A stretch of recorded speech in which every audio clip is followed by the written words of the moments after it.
Welcome back, folks. Dow Industrials down 28. Nasdaq is up 10. S&P is flat. Let's go over to our man, Mr. Basil Chapman, as we do each and every Tuesday at 20 past the hour. Don't forget, folks, Basil has an outstanding show here every trading day, 12 to 1 Eastern Standard Time. Also has a great newsletter, the opening call. Now, the way you get the opening call, you come over to our website at TFNN. You're just going to hit newsletters.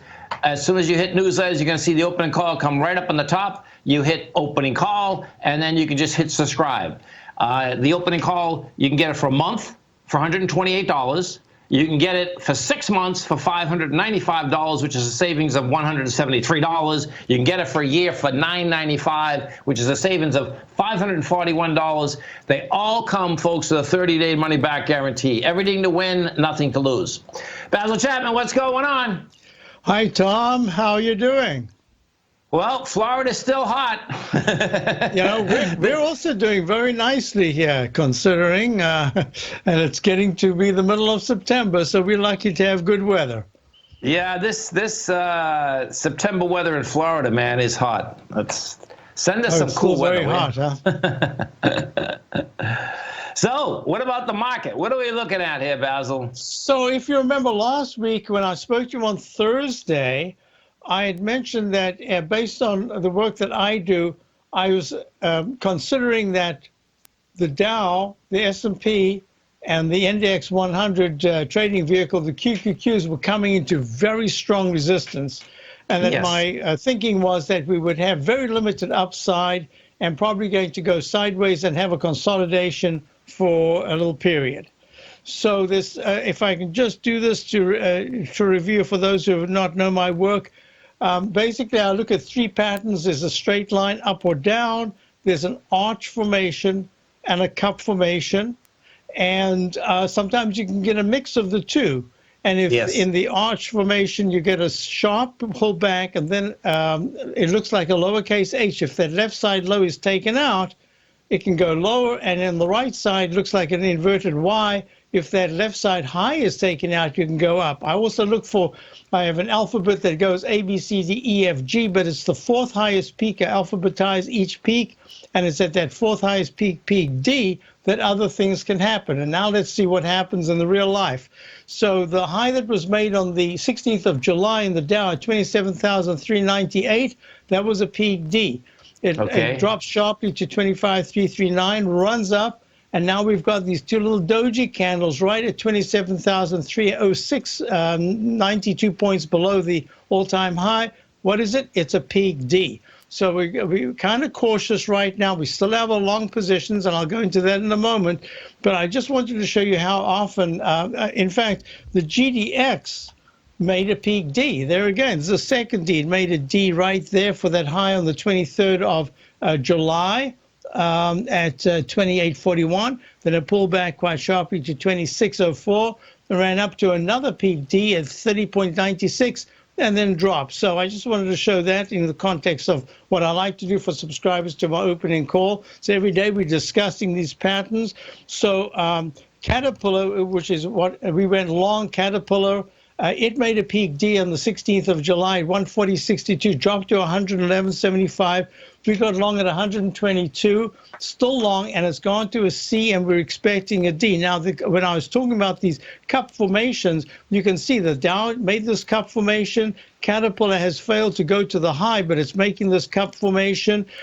Bank of America has the same pattern. We're still long Bank of America from the 24 area.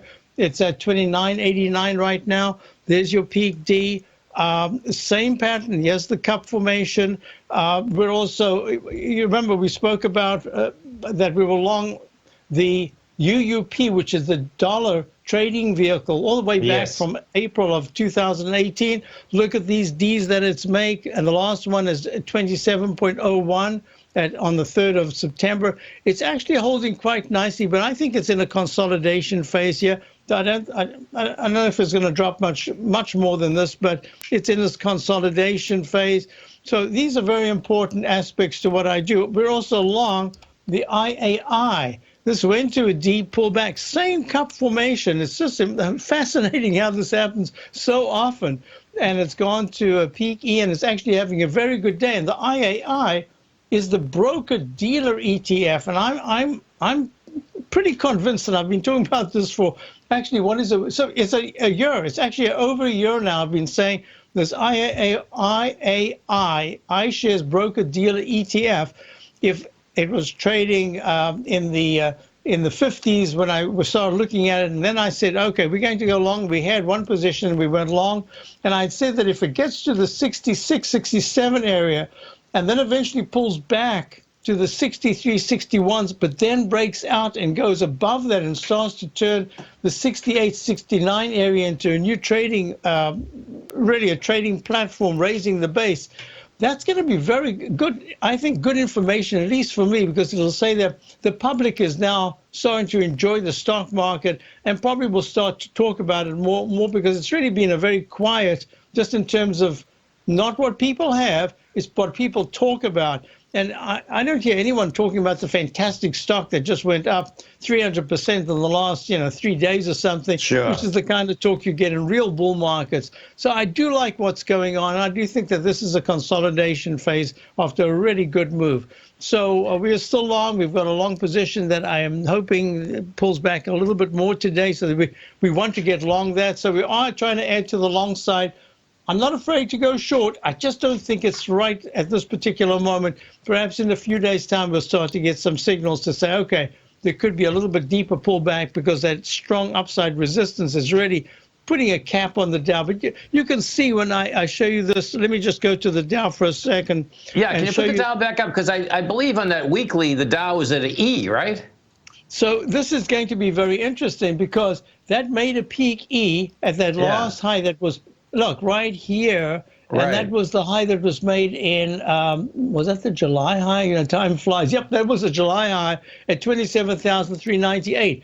So this is called gray A. I call it gray because until it decisively breaks above that left side high, and even then I'll probably give it an alternate count, I have to look at the technicals to see how they're acting, because the weekly, when the Dow drops, any daily chart drops, it affects the weekly, and it takes a little while for the weekly to start to get back the technicals. So you can see the monthly chart is still very good.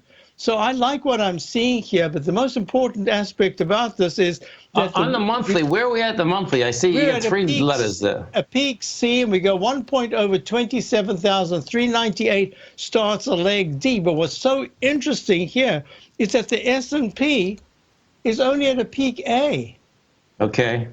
So there's a divergence. So I'm anticipating that there's going to be a recycle. There's some big divergence out here, right? Interesting. Yeah. But the technicals are still very good. So I don't want to look at the downside as a deep correction until I get the technicals deteriorating. And right now they're still pretty darn good.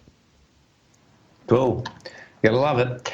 Listen, folks, the way to get Basil's newsletter, real easy to do. You come over to our website at TFNN, and as you get over there, you're going to go into newsletters. You're going to see the opening call. You hit the opening call. You just hit subscribe.